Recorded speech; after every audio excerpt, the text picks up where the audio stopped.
Good afternoon, everyone. Welcome to Hope. My name is Tammy Lynn Connors. This is my podcast and YouTube channel, helping other people evolve. Today I have Lars with me. How are you today, Lars? Good. Good. Lars is a friend of mine. He's been a friend of mine for quite some time now. I can't remember how long ago. I think I met you at a Friendsgiving, right? Yeah. Yeah. Probably a good 8 years. Yeah, probably 7.5 years, something like that. 7.5, 8 years. Yeah, with my friend Josh that I talk about a lot. So I invited Lars to speak on here. Geez, I talked to him a couple years ago about it, and time just goes away. I can't believe it's been 2 years already. But Time flies. time flies. Life So gets busy. we're blessed to have him here today. He's going to share a little bit of his story. And for those of you that don't know what Hope is all about, I started this mission and vision just to help other people. I feel like so many people are at home, they're alone in their struggles. They feel like nobody else is going through a struggle like they are.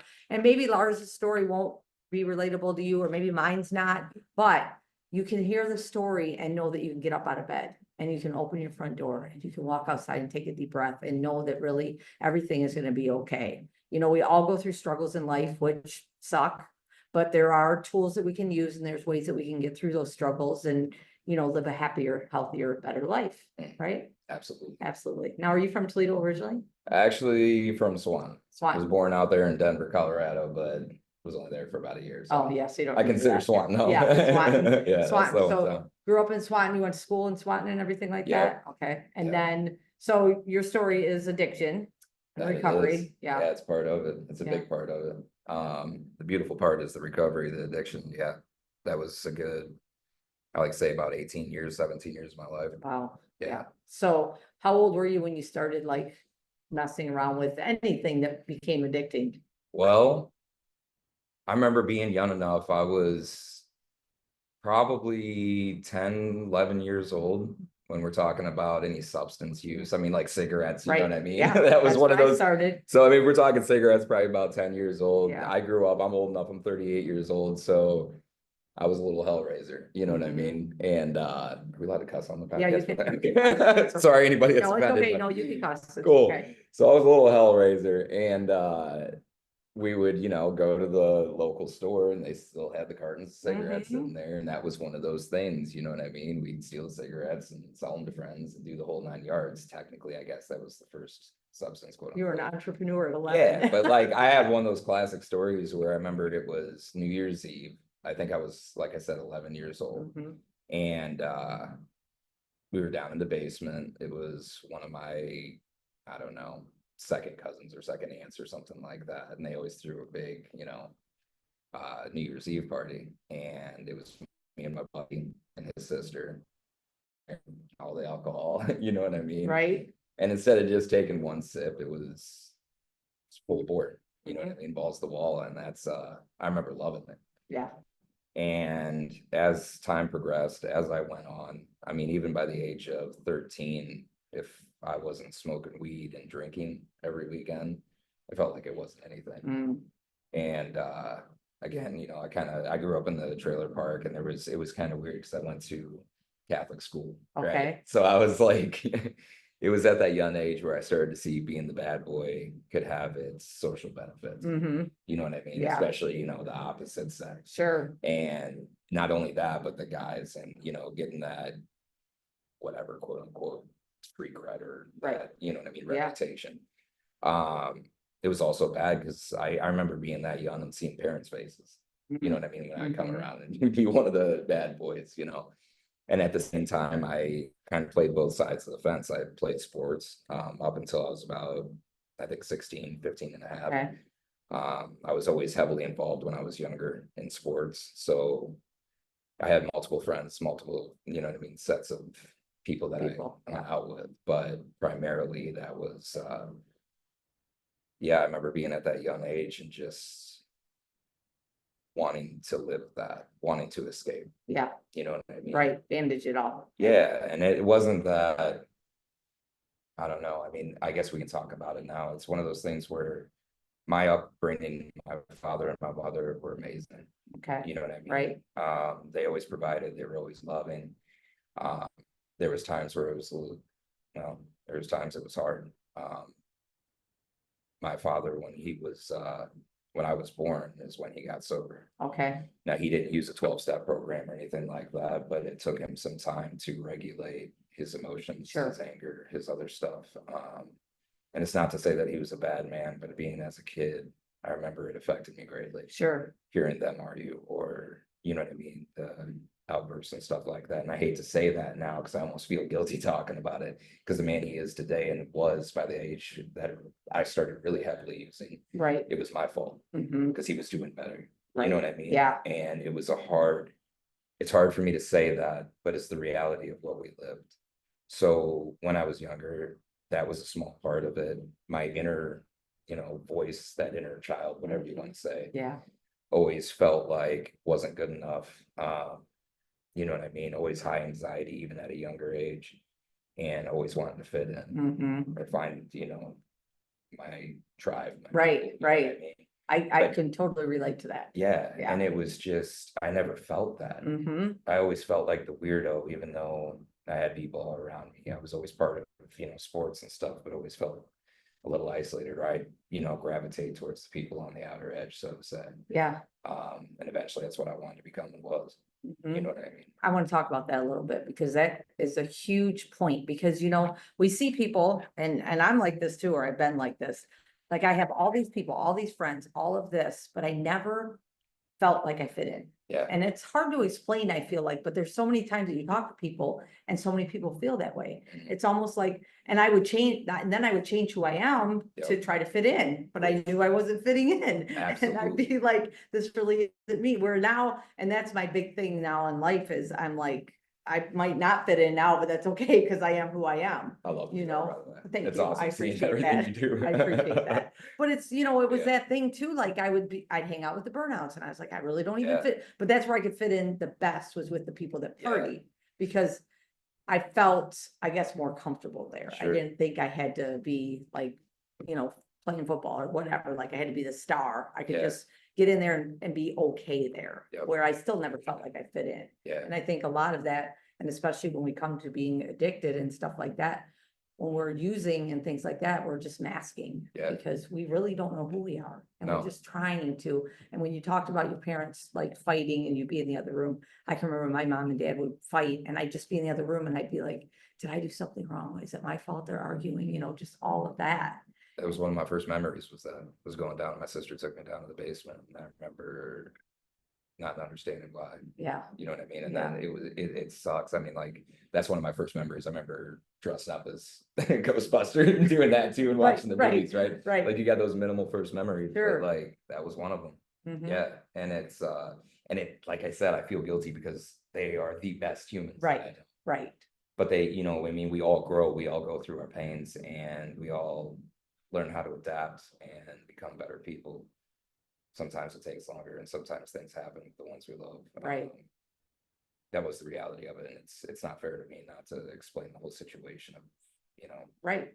part of course. why I might feel the way I did. Of course, and that's why we do this, so that way Yeah. we can share that with other people, because like I said, so many people feel like they're alone and they're feeling this way, and here's two of us saying the same thing, like, Mhm. we never felt like we fit into that. Yeah. And I mean, it's taken me even, I would say, in the last 5 years more, that I finally am like, okay, I don't have to fit in anywhere. Absolutely. That was the thing, like I always felt like I had to, but I don't. No. Even after being sober for so many years, I'm at the point now that if I don't fit that comfort place or whatever, that's okay. That's not where I'm supposed to be. So Absolutely. now Yeah, I to pretty be- much am by myself. Right. Well, Not really. yeah. You know what I mean? Yeah, no, but I mean, to be able to stand on one's 2 feet and find your voice, I know was big for me. Mhm. To be able to feel confident and loving of Yes. myself. Yes. I never had that before sobriety. Yeah. Never. I mean, maybe there was glimpses when I was high or drunk or using, Yeah. where it was like that Superman complex. Yeah. Or it was like, I'm the shit, Yeah, what I mean? yeah. And but Yeah. that's a complete falsity of anything that I had on reality, until I got sober. Right. And Right. nowadays it's a completely different story, but Yeah. we'll get to that. I We'll get to suppose. that. We'll Right? get to that. It's Yeah, still so we're at progressive. about what, like 16 years old, we said? Yeah, we can Okay. jump up to that point. Yeah, So you're 16. Drinking, So partying. drinking, partying. I remember, I don't know, the first time I snorted something was in the middle of class. You know what I mean? Like somebody Mhm. gave me a Ritalin. It was one of Okay. those things. It was 14. Snorted in class, seeing everybody's reaction, whatever. Started getting into I was riding dirt bikes a lot, so I got away from sports. Little bit different crew, you know what I mean? We were getting into trouble, but nothing major, not getting caught with a lot of stuff. And as that progressed, became the skater outcast, you know what I mean? Didn't give a shit about school, nothing. Right. I mean, that was like my grades, I remember after freshman year, just completely dropped off. Okay. You know what I mean? And yeah, it was 16. Yeah, I mean, 16 was the turning point. So that was, my parents went out of town. You know what I mean? I was a pretty popular kid, very popular in high school, actually. And that was one of those things where I knew a lot of the older kids.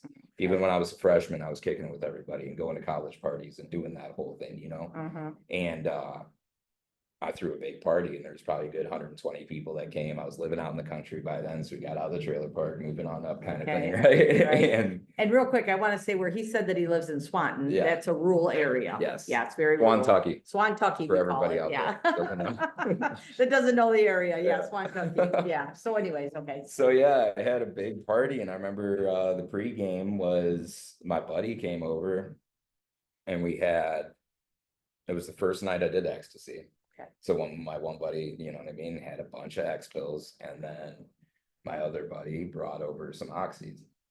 And I can still remember that time, and I'm not trying to glorify that to anybody, but I'm gonna be dead honest. Yeah. That as soon as I did just that 10 milligrams, I remember the complete blanket feel of warmth and laying in the grass and smoking a cigarette and looking up at the sky and like, I made it. That was it. That's what I wanted. And at that young age, it's heartbreaking to look back on, but for me and the people that I knew, it was normal. And you know, again, that was 2001, 2002. Okay. Oxys were huge. Right. You know what I Yeah. mean? And especially in the rural areas when you don't have a lot of other stuff to do besides partying. Right. You know, whatever. At least in my eyes, I did. Yeah. Right. Yeah. There's plenty of kids that Probably. did the right thing. But yeah.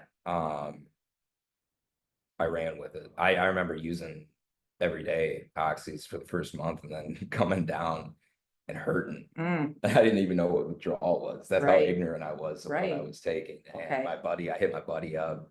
It was me and my girl at the time, and we were both using and hurting, feeling sick. He was like, "Yeah, you're basically dope sick, dude." He's like, "You need to get some oxys." I was like, "All right." So I stuck with it. My grades went down. Jesus, it was sad. I used oxys for a good, I don't know, probably a year and a half. I remember going to my family physician I had known for a long time and told him I was withdrawing. And he said, "I'm going to give you some sleep pills. I'm going to give you one script of Xanax to get over it. And I want you to never see me again." And that was heartbreaking and embarrassing. And at the same time, I didn't give a shit. Right. I remember it's just a whole plethora of feelings of like year after year, letting people down and not doing anything about it. Just that was my norm. I'm the heartbreaker. I'm the hurter. You know what I mean? But that continued. I remember getting off oxys for maybe 3 months, became a big cokehead. Oh, So right. jumped right into Right something else. Something else, yeah. Yeah, drinking Coke, got over that, barely graduated high school. And during all that though, there was a reward, like I said, for being the bad boy. So like I remember both years of high school, I was prom court. You know what I mean? So like, and I always had the girlfriend, I always had everything going on. And I was always having fun, getting invited places, going doing stuff. Never felt like I fit in. Right. Like you said, that chameleon aspect. Yes. Oh my God. Yes. There's a beautiful thing to take away from what we did using, because there's a lot of attributes that we could use, not being a chameleon, so to say, but there's, you know, the determination of what we're able to do in the hard circumstances we can take away. Being able not to be a chameleon, but know thyself, but also to be able to adapt to any situation is something that I've been able to use as a positive. But yeah, that progressed, man. And then got out of high school. You want me to keep going on all that? Okay. Keep going. I'll try and make it quick too, No, so we can you're get into good. the good stuff. Yeah. Good stuff for me is recovery. Exactly. I agree. And the beauty of it, and what life has given me, what I've been able to give myself. Yeah, I mean, it just got worse. Eventually, pill mills got shut down. Doctors started getting raided, getting in trouble, getting thrown in jail and prison, and heroin was it. I mean, that was my, you know, that was the go-to. I don't want to be dope sick. Right. You know what I mean? And through it all, through all addiction, as I say this stuff, I always kept a job. I was always working. I kept that hard work and determination, but also did a lot of terrible stuff. Right. Became a criminal as time progressed. Got into trouble. The whole 9 yards. Got into fights. You know what I mean? I never got in a fight really in high school or a little afterwards. Yeah. But as time progressed, I was a loner. You know what I mean? And I remember getting in trouble. I don't know. I've had 3 DUIs. Never got caught fighting, luckily. As all that went on, which I'll get into, there was the bigger charges that happened, but I just remember year in and year out having nobody eventually. And I remember like my 22nd birthday or whatever it was, just being alone and like breaking down, crying, sitting on my front porch. Nobody gave a fuck. Ah, and it was just heartbreaking. And I remember it like it was yesterday. I remember a lot of loss of friendships through high school and betrayals to add into this, which fueled my mistrust of anybody. Right. Girlfriends that, you know what I mean, did some bad stuff. I myself did as well. So it's not like I'm putting all the blame on it, but coming in from inside, I really didn't trust people. I really didn't trust or love myself. Right. And as the years went on and, I steal from my parents, I use women to be able to make sure I have a house to sleep in and call them girlfriend. Right. And break their hearts. Right. You know what I mean? That kind of stuff really affected me. It got really bad. It got worse. Through it all, I didn't use needles up until the end. That was nice. The last month and a half. I watched all my friends go through it. You know what I mean? And I remember even the first person that I lost was a girl, Sarah Pancos, that we lost, that I had really, really known through addiction. She was actually my prom date, senior prom date. We we're both out there just getting wrecked, you know what I mean? Destroying our lives. And I used to take her, what a sad progression, I think of it. But I remember she was prostitute and I would take her, you know what I mean? And it was sad. And I would look out for her, and in my eyes, I'm looking out for her and protecting her. But yeah, she passed away, and that was painful. I don't know. I didn't have any friends for a good 7 years. About 22, 23 is when I really didn't have anybody. And I would use people, you know what I mean? But God, it was a lonely life. Yeah. What a lonely existence. And towards the end, there was no girlfriends the last 4 years. You know what I mean? There was nothing. There was no love. Right. It was complete isolation, defeat, staying high. I can tell you that I always correlated my addiction with time. And I remember especially being a heroin addict, I would always look at my pile of heroin or whatever I had in my bag or whatever it was and equate that to how long do I have left before I'm dope sick. Oh. Yeah. You know what I mean? Yeah. And there was no fun, there was no euphoria out of it eventually. I want to talk to you. I want to go back on that a little bit because when you said that first time that you did it and you like laid there and it felt like just like a warm blanket. Yeah. And take away all the pain, everything. And so do you think as an addict, because I've felt this way, every high you're searching for that first high that you have. Absolutely chasing that. Chasing that. And it never happens again like that. No, never like that. Never like that. I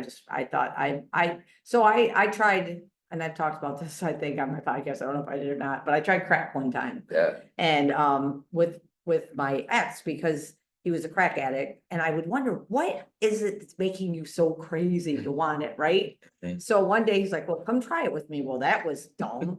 So I did try it, and I was like, holy crap, right? Yeah. And so, and I share this when I'm writing my book too, but there was a point when he was away at work and I was driving down Collingwood, headed to a dope house to get some crack. And I swear, and everybody can think I'm crazy, but I heard God say, if you don't turn this car around right now, you're never going to make it through life. Yeah. And I knew, and I did turn my car around right then. And I knew that if I hit that pipe again, I would have been done because that was my kind of high. Cocaine, all that was my drugs of choice.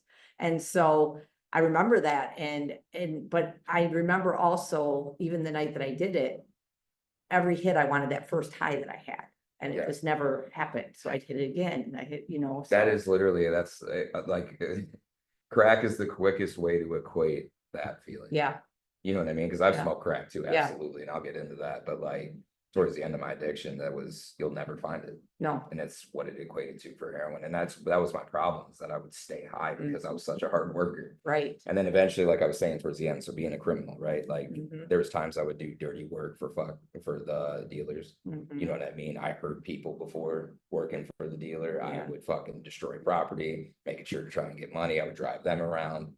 You know what I mean? I'd put my name on stuff, whether it be rental cars or the hotels or the whole 9 yards. Eventually, we got popped.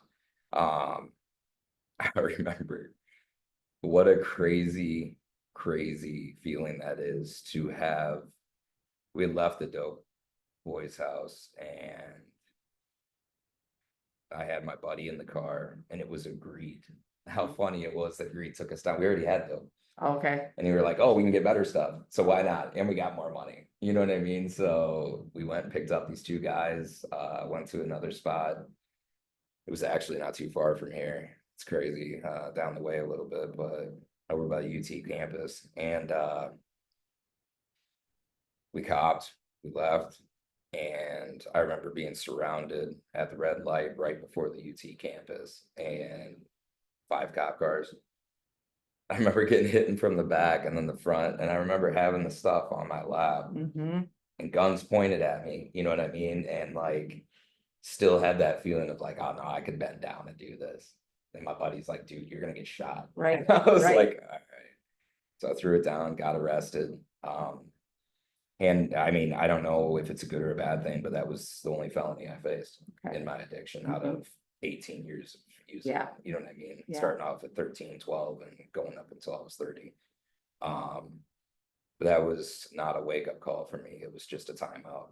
I remember getting in trouble. I hated the cops, Right, hated the judge, got sent to CTF. What was it, 4 years probation. I was in lieu of, because I was, what was that, 26 or 27? The cutoff's 27, if I remember Okay. right. Maybe it was 26. I don't know. It's been a minute. Right. So anyway, I was in lieu of, so it was my first felony. You know, I met all the requirements.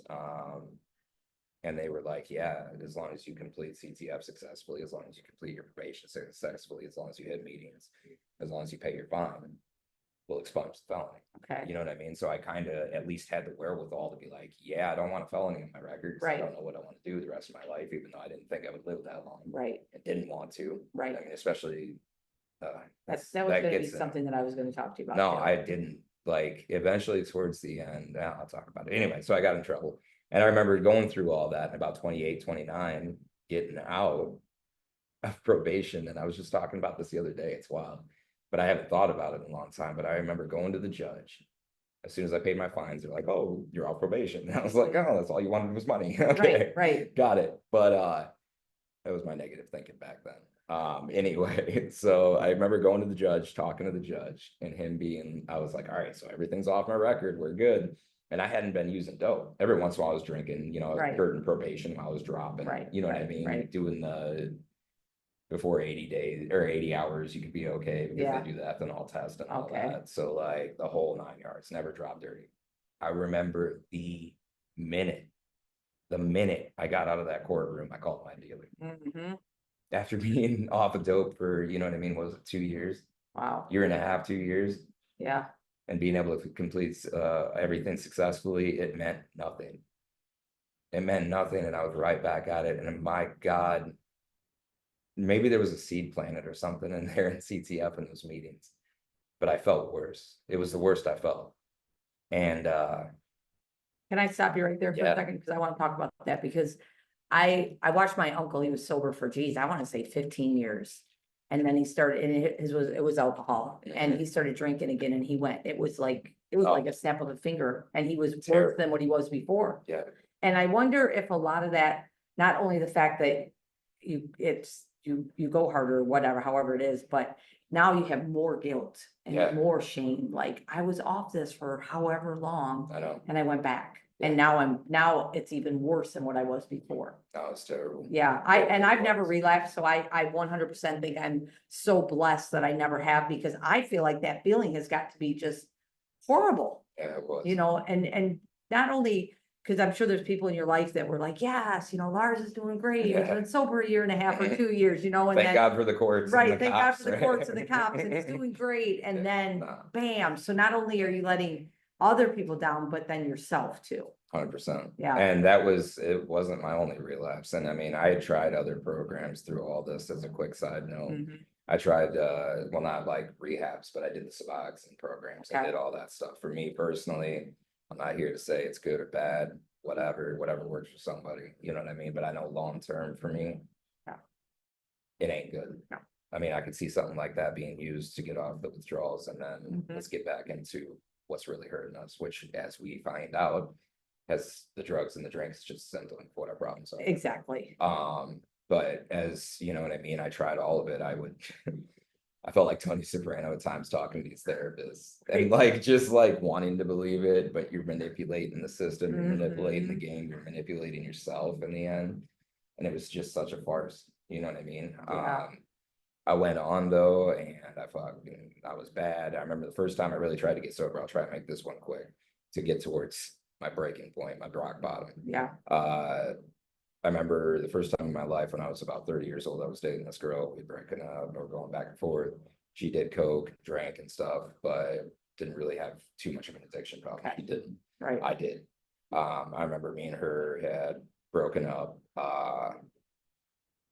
and I had just got my third DUI and was, feeling like shit, dope sick, the whole 9 yards.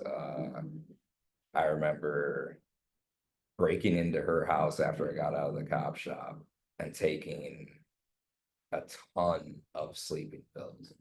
I don't know how I lived. You know what I mean? I remember my friend gave me, because the friend that picked me up, which meant well, and I told her I was about to be withdrawing and stuff.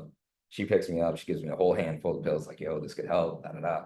And I just take them all. I drank the last of whatever was in the house. And like I remember waking up extremely dope sick, messed up on all that medication, whatever I took, I still Don't don't even know. know what it was. And to two cops waking me up in her house.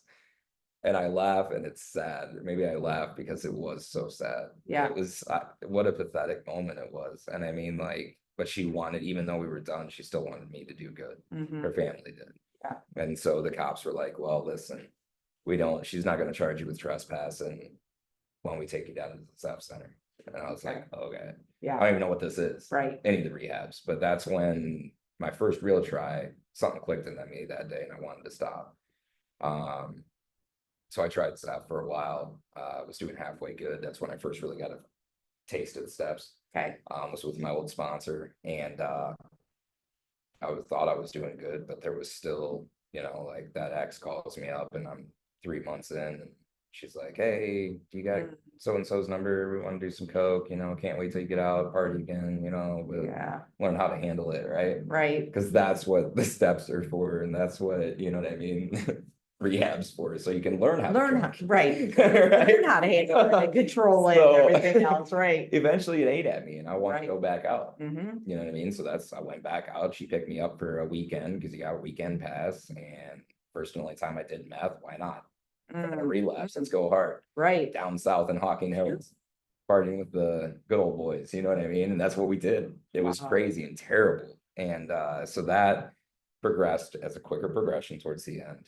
For the next year and a half, I was about 28 and a half. So this for the next year and a half, I wanted to die every time I used. And I wish I would. Fentanyl was getting big. I'd lost a couple associates, so to say, that I knew that I'd used with. They weren't friends. And it just got to the loneliest, darkest spot. I was living out of my car off and on. Barely had nothing to my name. And I remember let's get into the nitty gritty, because I was working at a distribution center for Erie Metal Roofing and stuff, and they had the metal shingles, you know what I mean? So like this will a little prelude into what went on. So like I, always use these tools, had the box cutter reel, was cutting against metal, the whole 9 yards. And eventually I was able to stay at my parents for 4th of July. July 4th of 2016 was the last time I used. And I had stolen all their medication. My mom that needed fucking painkillers, and this was a constant through it. But like she had her fentanyl patches and she had her different stuff. I stole it all or begged for it all, or just trash. And this was a constant. I would always ask for money. I really became a very weak, pathetic person, a husk of a man, and just the lowest of the low, and would steal and do whatever I could from anybody. You know what I mean? And there was nothing left in the house when I got home that night after the fireworks. And I remember wanting to die. Like I said, that last month before that, I equated as just, I held that needle like a gun in my hand. Every single time I shot up, I wanted to die. Just wanted to die. And it was such a terrible, low feeling. I can still feel it in my gut and my heart. And that July 5th, when I woke up, actually, it was about July 4th still. And I had nothing, and I was going to be dope sick, and I had no money, and all I had was, I had nothing. You know what I mean? And there wasn't even any aspirin or Advil in the house to try and even take 1% of the edge off. Because if anybody knows of opiate addiction, it is, in my personal opinion, what hell is. You're hurting, you're painful, physically, mentally, emotionally, everything. Your soul's wrought with fucking guilt and pain.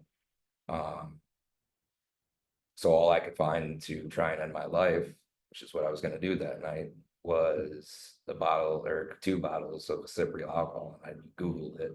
It's like, yeah, it can shut down your organs, put you in a coma, the whole 9 yards. And I was like, why not? Oh, you can get drunk a little bit off of it? Bad. So 1.5 bottles I downed.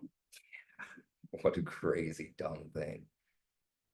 I remember waking up the next day, July 5th, 2016, and throwing up bile. I had burned, later I found out I had burned my esophagus because of it. I couldn't eat normal for like, 2 weeks at least, without like swallowing and feeling pain.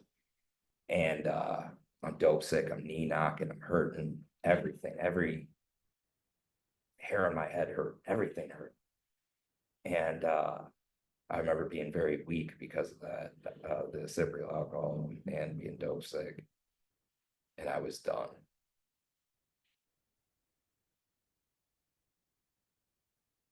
And I remember that feeling of looking at that box cutter that I was using for work, and I thought that was my only way out.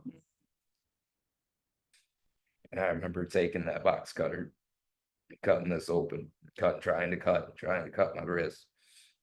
I was so weak, thank God, that it didn't work, I couldn't cut the veins. And I remember that was, like I said, I was staying at my parents', and I remember coming out of that room and seeing the look on my mom's face with the blood coming down my hands. She called the ambulance, and those guys came and got me, the EMS, you know what I mean, the whole 9 yards. I got bandaged up, and I went in the psych ward. And for anybody that's gone through withdrawals, which wasn't the first time in the psych ward, but it was my last so far, And I remember going in that psych ward, going through those 3 days with probably 1 million showers, literally probably 100 though. Oh, I'm sure. Trying to stay, in the shower, because the shower is the only thing that helps. Nothing else really did. And I didn't want anything. They wanted to give me this box and they wanted to give me stuff, and I said, fuck no. I said, I want to feel this. And I remember waking up that 3rd day.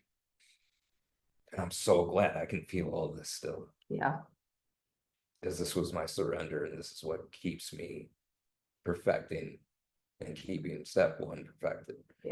Which is the one that matters the most, and one we have to always do. Is that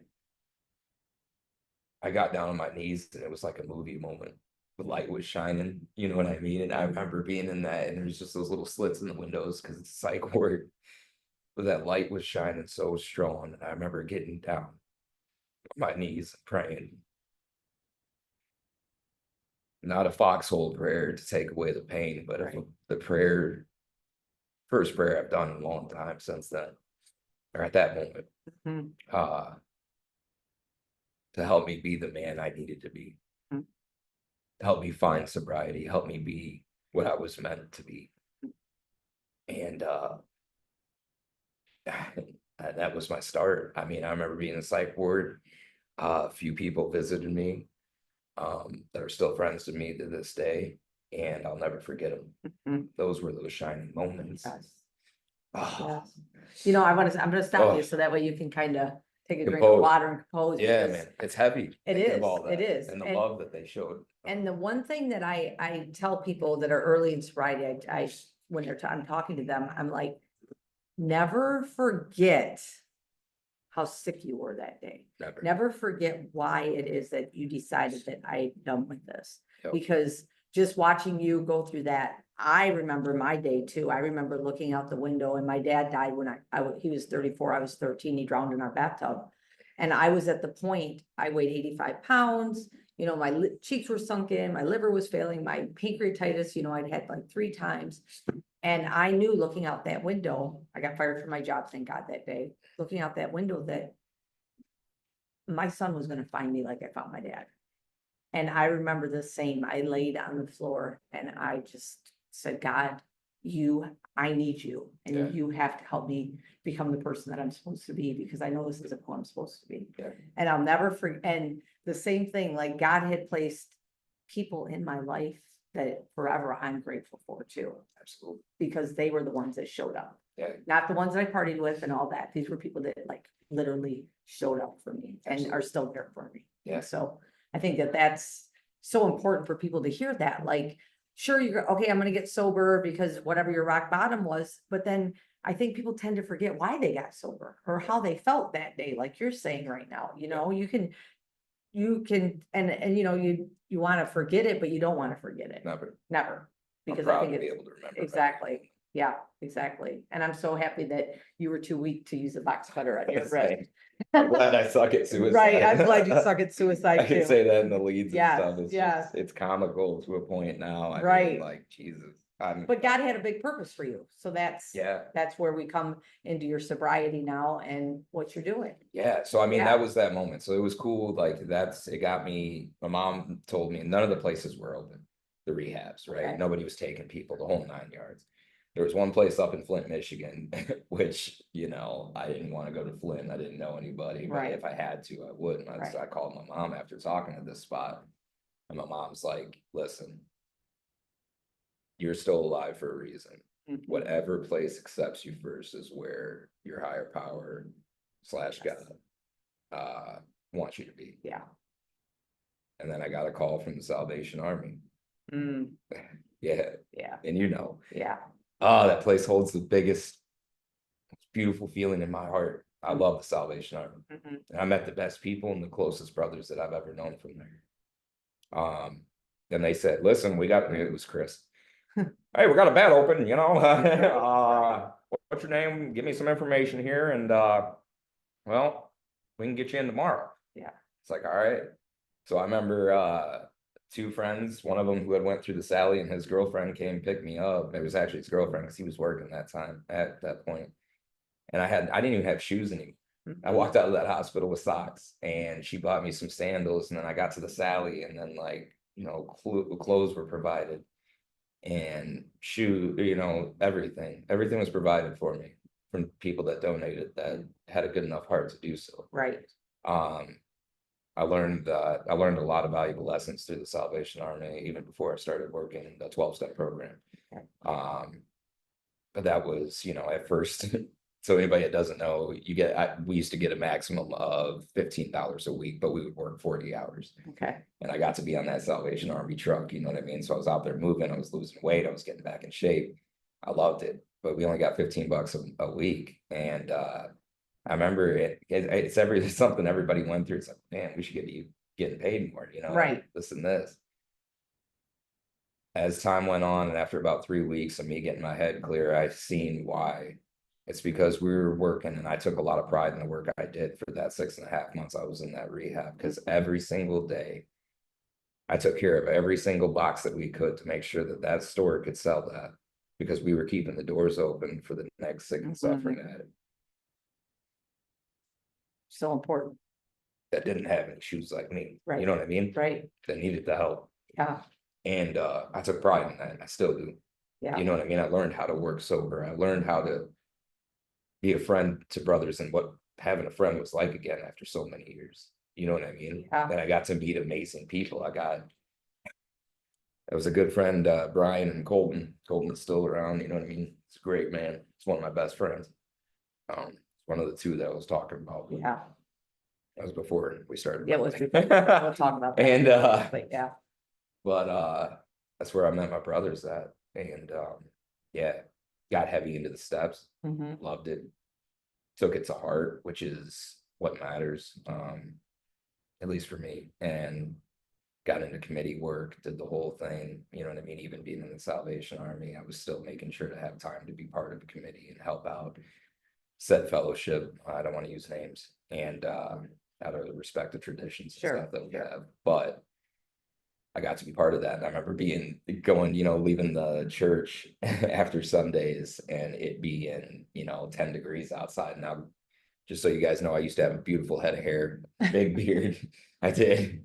And I remember walking, that's alopecia, by the way. That's God's little gift. Yeah. So I remember walking that mile and a half, and I'd have beard sickles, you know what I mean? yeah. Just frozen, and I'm cold, I got the coat and stuff, but it's cold and my feet are frozen. But no matter what, I made that commitment. No Mhm. matter what, I showed up to that GSR and I showed my presence, and I, represented the committee that was on to make sure to give our information to them, then to be able to ask for help if we needed or what have you, let them know of events coming up.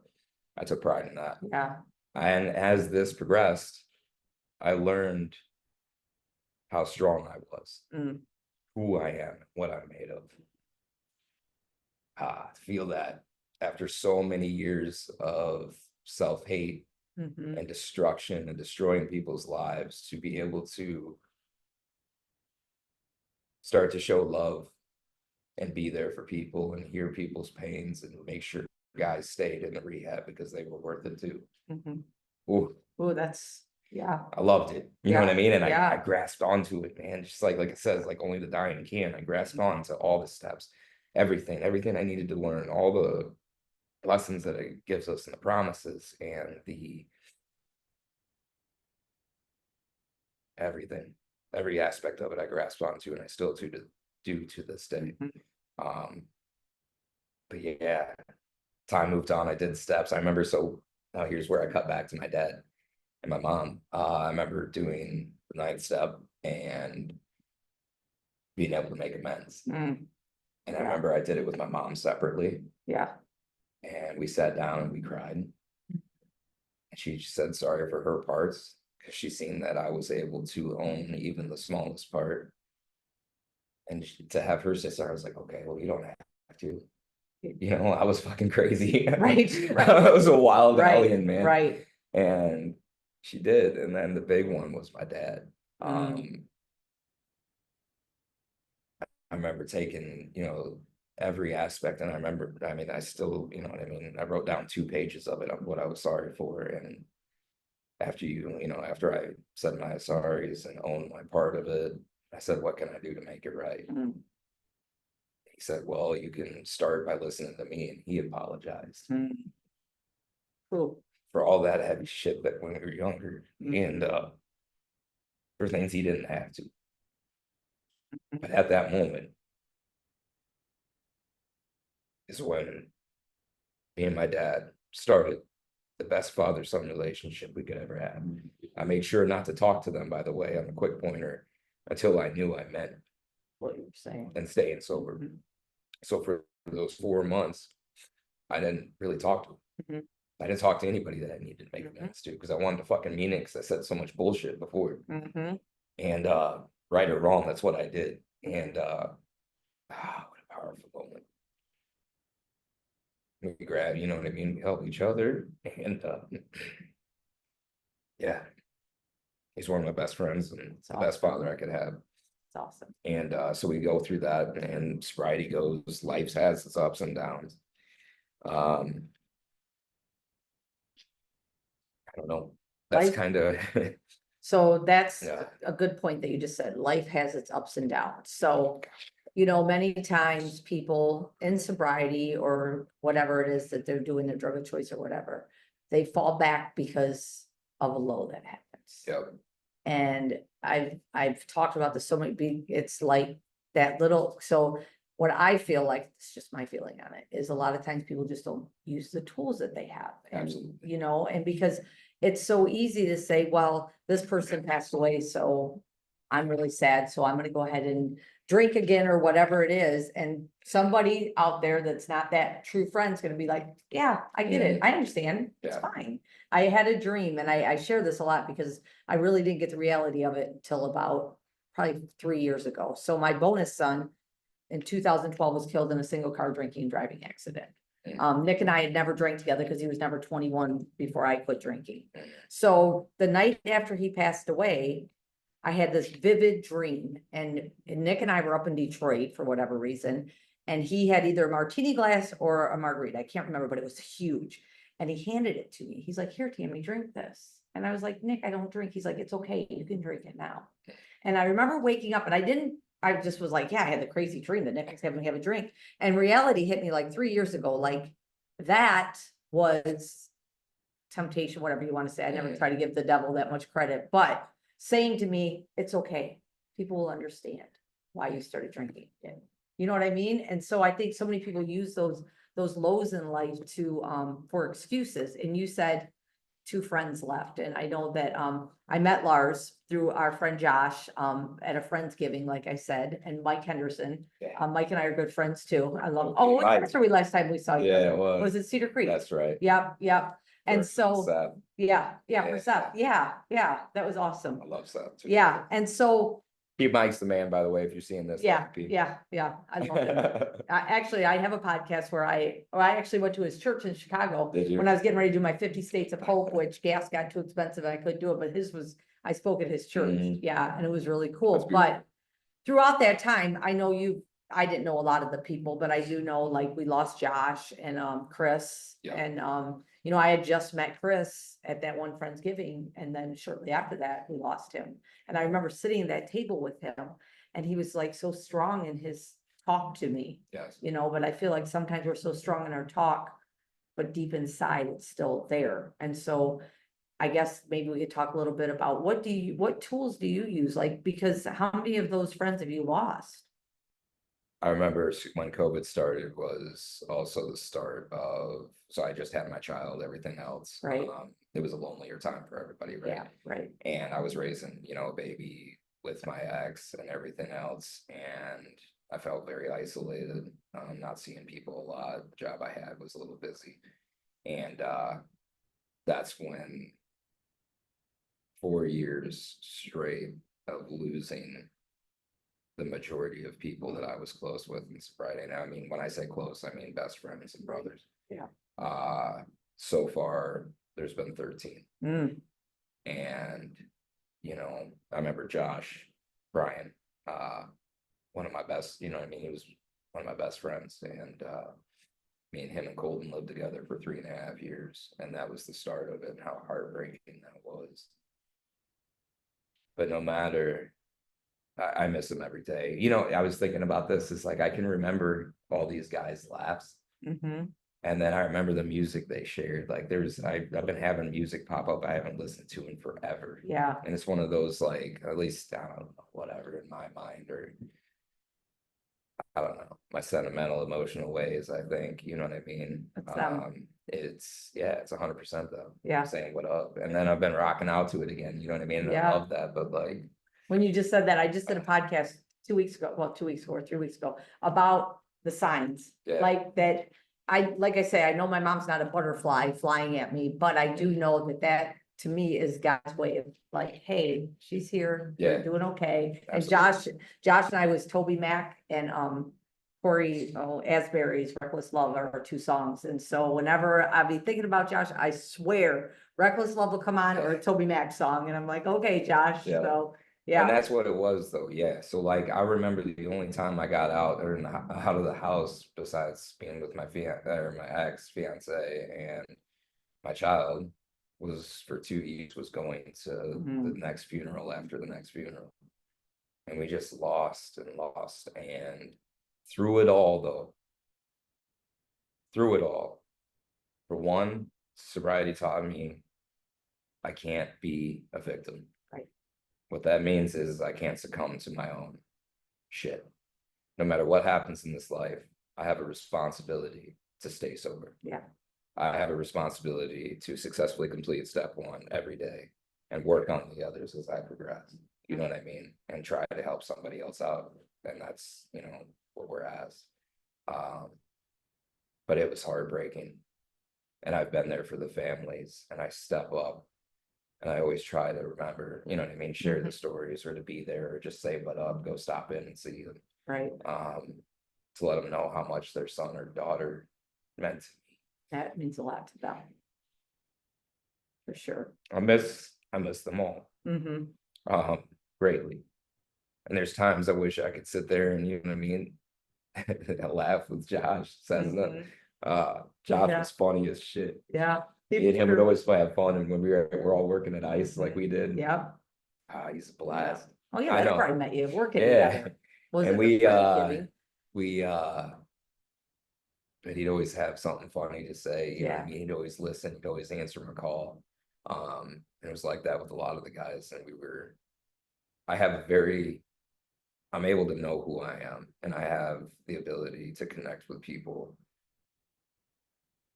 on a deep level. Yeah. And the ones that matter the most to me as well, you know what I mean? I give my full heart and fucking everything I am to them. Yeah. Just like a relationship. They're my brothers. Yeah. And I mean it with all I say. And to lose them day in, day out, and you know, year after year, it was hard, but we got to keep pushing.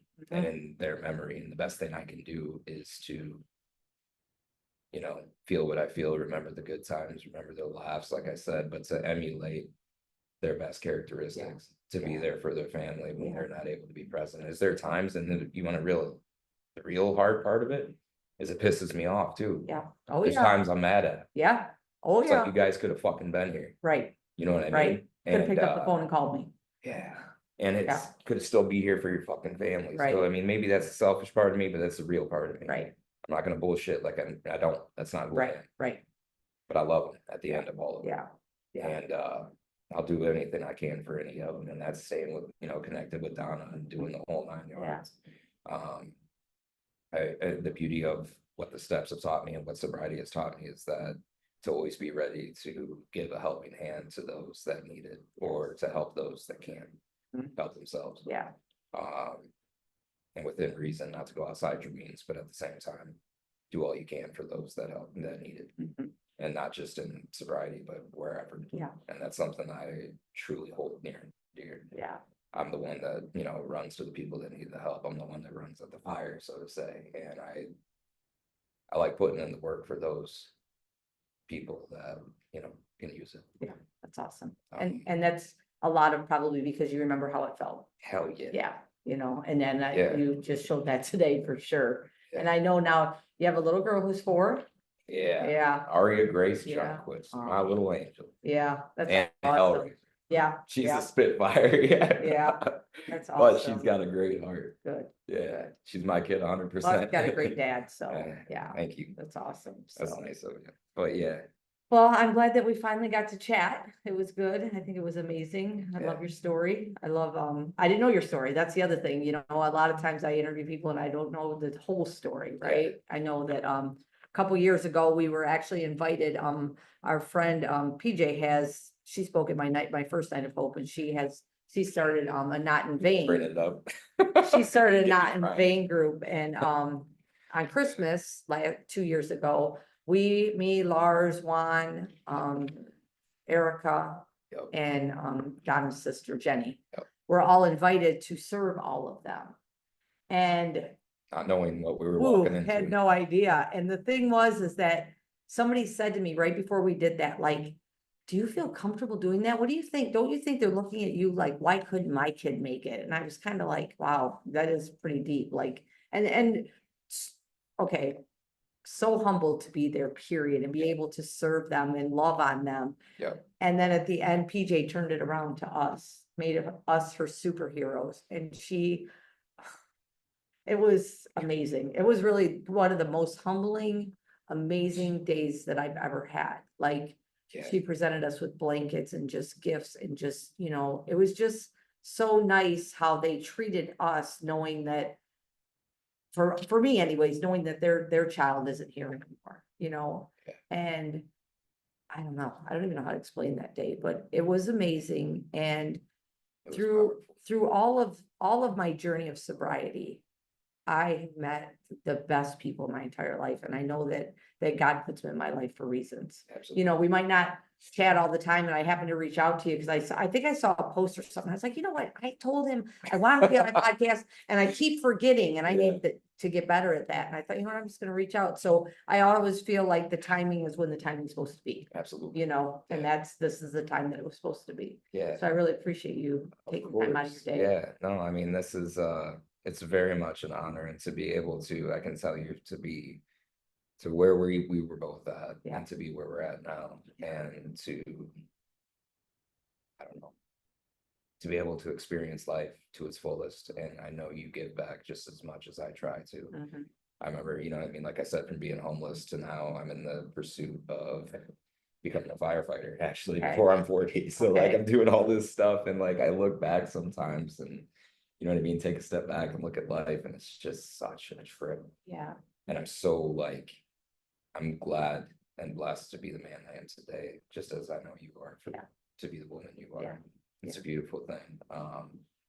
Thank you for having me here, and to be able to be a part of all of this. I appreciate it. I'm gonna give you a hug because I like to hug. All right, let's look in the camera and tell everybody, have a great day. Thanks for tuning into Hope. Lars's story is right there to show you, we can all go through struggles, whether you're, going through an addiction struggle or whatever it is that you're going, just reach out to somebody too, They say that if somebody talks to someone even for just 8 minutes, it can help them to get to the next point that they need to get to. So Right. don't be afraid to reach out. We've all been through struggles. We've all been through things. If you're reaching out to me or maybe Lars, know that we're no judgment zone. I'm definitely no judgment zone because Not at all. thank God I don't judge myself because for years it was a lot. But just please reach out. Know that there's always hope. Struggles to strength. It's a process. Like he's been sober over 8 years now, and my journey, it didn't happen overnight. But if you use the tools and you learn and grow, I promise you, life can get a lot better. So you guys have an amazing day, and we will talk to you soon. Bye. See ya.